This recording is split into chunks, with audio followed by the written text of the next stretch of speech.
Hello and welcome to this Black Talk Radio News Brief. In this particular episode, I really just want to share this clip from a YouTube channel that I think, if you're interested in getting some truth and objectivity about what's going on in Ukraine, the war between Russia and the Western Ukrainians, because, mainstream media tries to erase the fact that Ukrainians in the East are also at war with those in the West. They want to just portray those people as Russians or Russian separatists. And it is true that they do speak Russian, but they are Ukrainians and they make up about 40% of the population. But there's a YouTube channel, Richard Medhurst. You spell his last name Medhurst.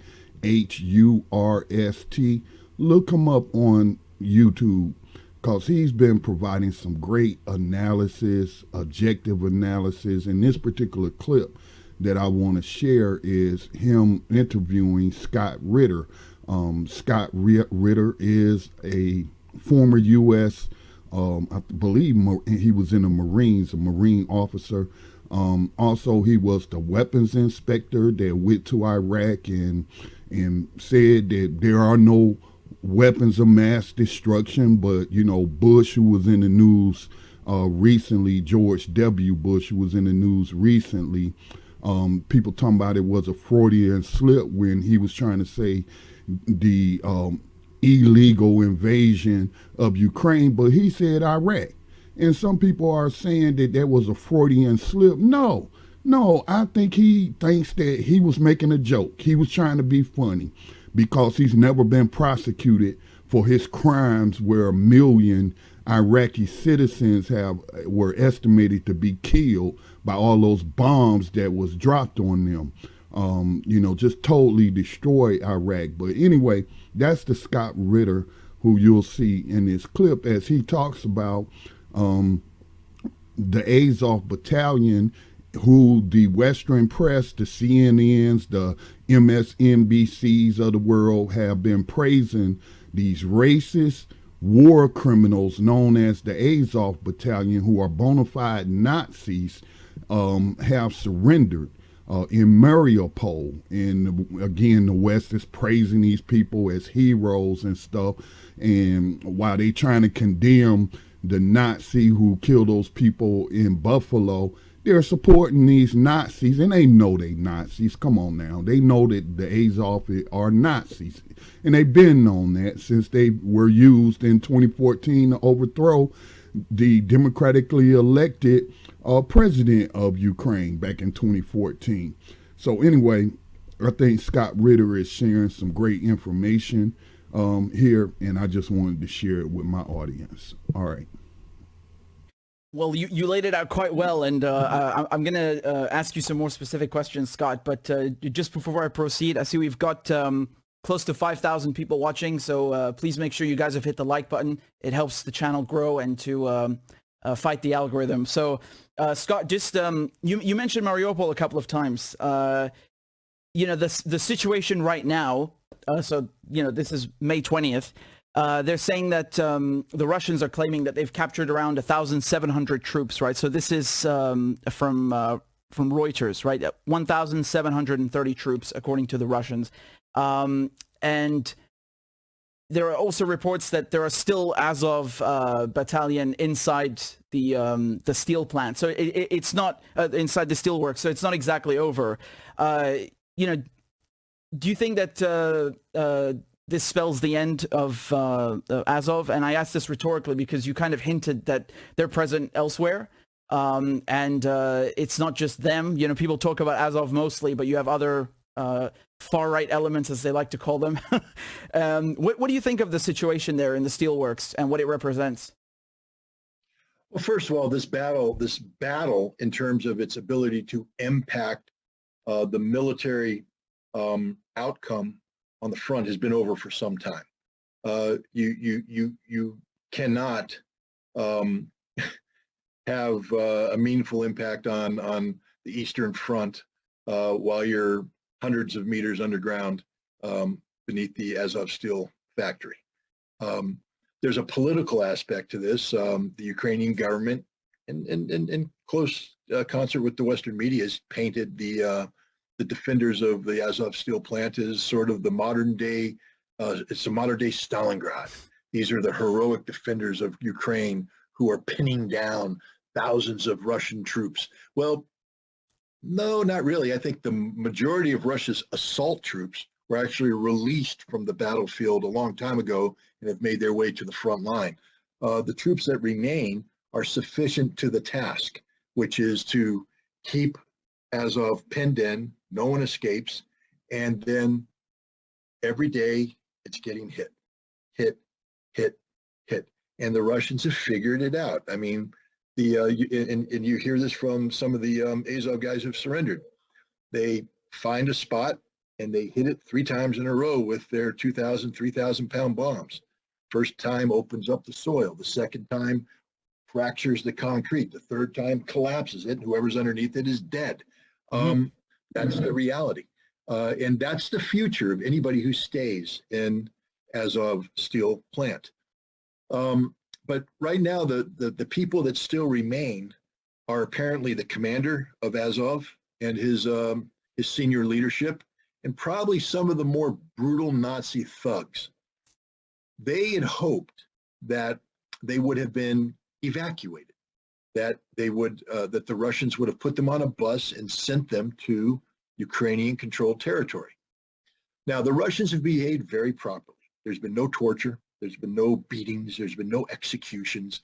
The wounded are getting the exact same treatment in Russian medical facilities as wounded Russian soldiers. Russia's doing everything properly by the book, including segregating legitimate Ukrainian soldiers who are being processed as prisoners of war from Azov Nazi thugs who are being processed as criminal suspects. And the Azov Nazi thugs will all be put on trial. That's just the way it is.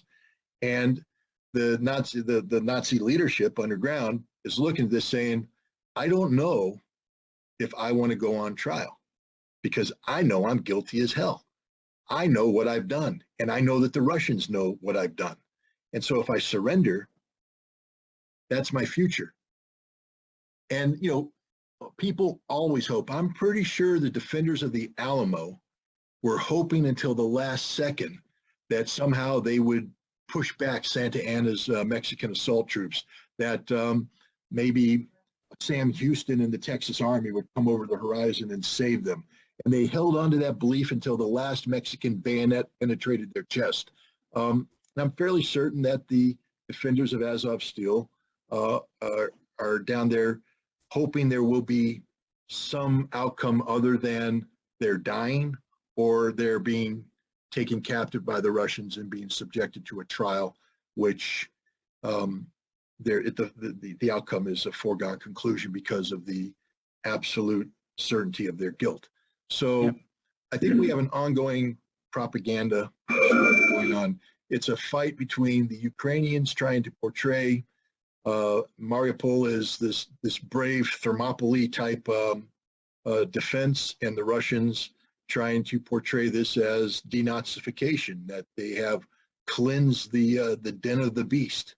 And I think on this one, time is actually on Russia's side, because even the West is starting to wake up to the reality of many of the people they've taken prisoner. I mean, you can't disguise it when the Russians say, take off your shirt, and you got the Nazi swastika staring you right in the face. Then it's there. And as the Russians are starting to show the prisoners and comparing them with the videos that these people made back when they were good citizen Nazis, you know, the ones holding the Nazi flag, doing the stiff arm salute and all that, you know, you can't escape that. You can't say, oh, we've exaggerated the Nazis. I think the Russians are on the verge of being able to settle this question once and for all. Whether or not the West will buy this message, embrace this message, is another question. But I think Russia's going to win the propaganda aspect of Mariupol. But for a long time, it dominated the news. And I mean, you could still turn on CNN right now and hear the anchors praise the brave defenders of Mariupol. Never once have they said, These are some of the most rancid human beings ever who raped women, murdered children, carried out horrific acts of brutality against unarmed innocent civilians, which is the truth of AZOV, which is the absolute truth of AZOV. That's all they've ever been. They've never been the brave defenders. They've only been the brutal oppressors. And, we'll see. And that's all I wanted to share from that episode of Richard Medhurst. Again, look up his YouTube channel. It's like a 6-hour long video, and Scott Ritter shares a lot of great information, a lot of insights from a military perspective. But, what I really wanted to share with the Black Talk Radio Network audience is that, again, as we grieve over the victims of the Nazi terrorists who attacked that grocery store in Buffalo, the fact that your president, this is who he has been supporting for a very long time. This goes back again to 2014 during the Obama administration, and we know that Joe Biden was in charge of the Ukrainian operation, which was to overthrow their democratically elected president because Washington, D.C. deemed him to be too pro-Russian. And so they used these Nazis to overthrow, their democratically elected president. So it's just disgusting. It's just disgusting to me, and kudos to those Republicans for whatever reason voted against that $40 billion to send to these Nazis over there. And I'm sure they didn't vote against it because these people are Nazis, but Rand Paul made a legitimate point about you sending all these weapons over there without an inspector general, with no mechanism to track where these weapons end up. And, they could be sold. They could be sold on the black market because Ukraine has been ranked as the most corrupt nation in Europe. Okay. But it's just quite disgusting to me that, the Democratic Party particularly has been funding, arming, and training these Nazis. I mean, that wasn't no aberration when we saw those African students and Indian students, melanated people, black people, brown people being mistreated during the initial evacuation when everybody was trying to get out of Ukraine, and how they mistreated those students. They're racist. Anybody who try to tell you they not is lying to you. But this is what the United States government is doing. And again, I would also suggest people go check out Oliver Stone's 2016 documentary, Ukraine on Fire. All right. And it'll just inform you, because the Western press ain't nothing but propaganda, especially when it comes to war. It's propaganda. Need I remind you, it was the Western press, U.S. press, that helped push the illegal invasion of Iraq during George W. Bush's administration based on these lies. And again, Scott Ritter was the weapons inspector who was held by the so-called left for telling the truth that Saddam didn't have any weapons of mass destruction.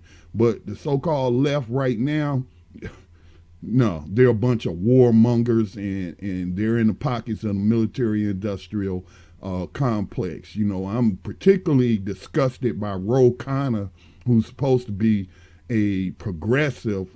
He's out of California. I think he represents Silicon Valley, that area of California, because when John Conyers, Representative John Conyers, was still alive, he was out of Michigan. He led the charge, and he was joined by Ro Khanna putting a ban on providing these Nazis with weapons. But to hear Ro Khanna speak today, that's no longer a concern of his. So it's just rather disgusting. All right, that's all I wanted to share. Check out Richard Medhurst's channel on YouTube.